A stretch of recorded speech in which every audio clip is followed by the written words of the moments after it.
Welcome back to our channel fun time brothers. আশা করি তোমরা খুব ভালো আছো। আমি আগে থেকে একটু ভালো আছি। তো আজকে ভোর 6টা থেকে ব্লগটা স্টার্ট করছি, আর অনেক দিন পরে আমি ভিডিও করছি। মন মেজাজ একদম ভালো না। তোমরা সবাই হয়তো আমার লাইভটা শুনেছো ইউটিউবে। তো আজকে হলো 23শে ডিসেম্বর।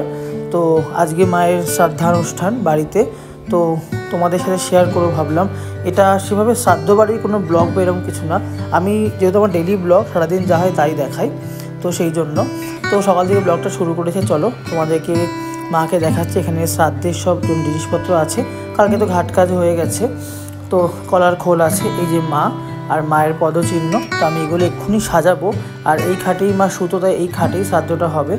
আর আমাদের ঘর যেহেতু অনেকটাই বড়, তো সেই ক্ষেত্রে বাড়িতে সব কাজ করতে বা ছাদে অনুষ্ঠান করতে কোনো অসুবিধা হয় না। যারা আমার বাড়িতে এসছে তারা জানে যে আমার বাড়ি কতটা বড় সড়ো।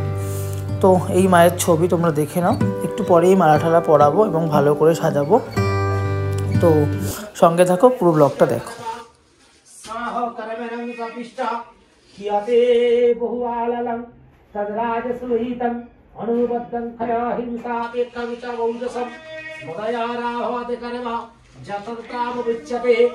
যারা কামনা আসক্তি নাই, যার অনুরাগ বিদ্বেষের বুদ্ধি নাই, যিনি শুধু কর্তব্য করিয়াছেন, মনে এই ভাবিয়া কর্ম করেন, তার এই সাত্বিক কাজ। যারা কর্ম আছে, যারা কাজে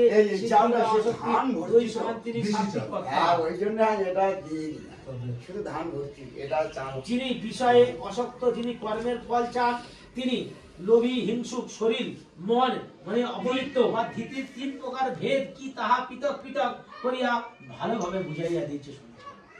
পবিত্র তদ্রিবত্তবাদ কার্যে কার্যে ভয় বদ্ধবত্থচা যাবে তি বুদ্ধি সম্পত্তি শক্তি কি জয়া ধর্ম ধর্মস্য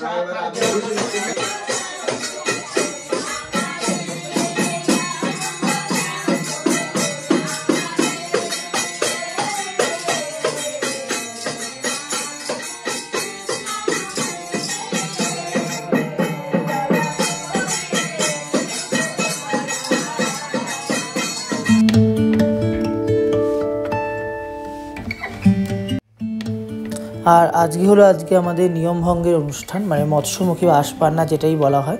তো সেটা হলো আজকে। তো ছাদে খাওয়া দাওয়া শুরু হয়ে গেছে, তোমরা দেখতেই পাচ্ছ। তো দুদিনের ব্লগ, যেহেতু ঘাট কাজে কোনো ব্লগ করতে পারিনি, তো দুদিনের ব্লগটা পুরো একসাথে করে আমি তোমাদেরকে দেখাচ্ছি।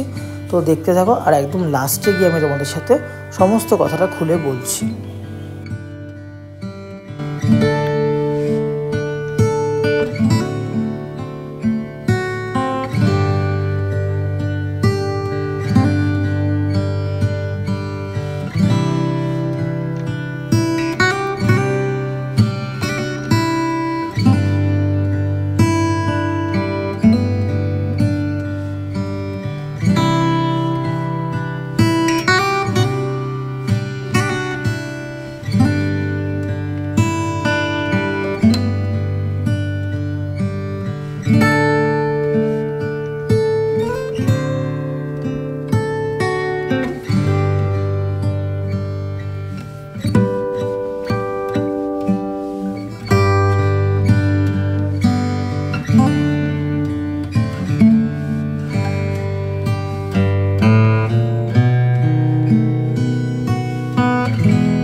তো তোমরা শ্রাদ্ধা অনুষ্ঠান এবং মৎস্যমুখী বা আশপান্নার পুরো ব্লগটা আশা করি ভিডিওটা দেখেছো। এটা আমি ব্লগ ঠিক বলবো না, যেহেতু ডেইলি ব্লগিং আমার চ্যানেল, তাই আমার জীবনে যা যা হয় প্রতিটা কিছু আমি শেয়ার করি। খুব সুখের, খুব দুঃখের, হাসি কান্না, কি করি, আমার অ্যাক্সিডেন্ট থেকে শুরু করে সব কিছুই তোমার সাথে বলেছি। মাও অকালে চলে গেল হঠাৎ করে, সেটাও তোমাদেরকে বললাম। কিন্তু কি জানো তো, মা হঠাৎ করে চলে গেল একদিনে, এক বেলার মধ্যে। সুস্থ মানুষ, আমি তো এখনও মেনে নিতে পারছি না।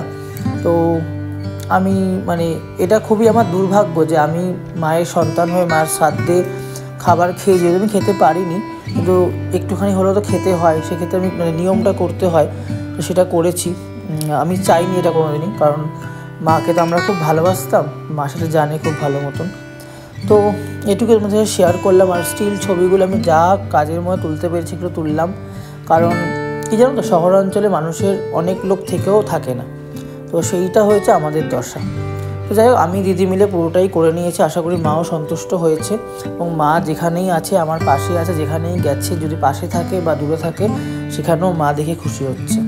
তো একা হাতে পুরোটা সামলেছি আর ভালোভাবে করার চেষ্টা করেছি। তোমরাই বিচার করে বলবে কেমন হয়েছে না হয়েছে, আশা করি তোমরা সত্যটাই বলবে। কিন্তু মায়েরই অকালে চলে যাওয়া তুমি এটুকু বলতে পারি, আমি অনেক লোককে চিনতে পেরেছি যারা শুধু মুখোশ পরে থাকতো, কিন্তু আসলে তারা মন থেকে ভালো না। তারা যে কতটা নোংরা, কতটা খারাপ হতে পারে সেটা আমরা দেখেছি, আমরা দেখেছি। একদিন তোমাদের সমস্তটাই খুলে বলবো, একটু সবুর করো তোমরা, কারণ তোমাদের সাথে সবটাই শেয়ার করি, তো এগুলো তোমাদের সাথে লুকাবো না, সবটা বলবো। কিছু মানুষের মুখোশটা খোলা খুব দরকার ছিল, যেটা মা হয়তো চিনতে চায়নি বা চিনতে পারেনি বা চিনতে চাইতো না। বাট আমি আর দিদি বলতাম মাকে যে তারা ভালো মানুষ না, তারা ভালো মানুষ না, বাট মা শুনতো না। বাট মা চলে যাওয়াতে তারা যে কতটা ভালো মানুষ সেটা তারা দেখিয়ে দিয়েছে। তাই তোমাদেরকে সমস্তটা খুলে বলবো এবং নাম নিয়ে তাদের আমি বলবো, কিছু পরের ব্লগে আমি সব শেয়ার করব। তো সঙ্গে থেকে এভাবেই পাশে থেকে আশীর্বাদ করো, যাতে মায়ের যোগ্য সন্তান হয়ে উঠতে পারি আমি এবং দিদি, আর মায়ের মুখ উজ্জ্বল করতে পারি। আর এমন কাজ করি যাতে মা, আমার স্বর্গবাসী মাও যাতে যেখানেই থাকুক, যাতে মায়ের নামটাই উজ্জ্বল হয়। তোমরা এইটুকুই ভালোবাসা দিও, এইটুকুই পাশে থাকো, আর কিছু চাই না। তোমরা আমার ব্লগ ভিডিও দেখো না দেখো কোনো যায় আসে না, যদি কোনোদিন চোখে পড়ে আমার ভিডিও, দু হাত ভরে বুক ভরে শুধু এটুকুই আশা করো, ভালোবাসা দিও, সঙ্গে থাকো, পাশে থাকো।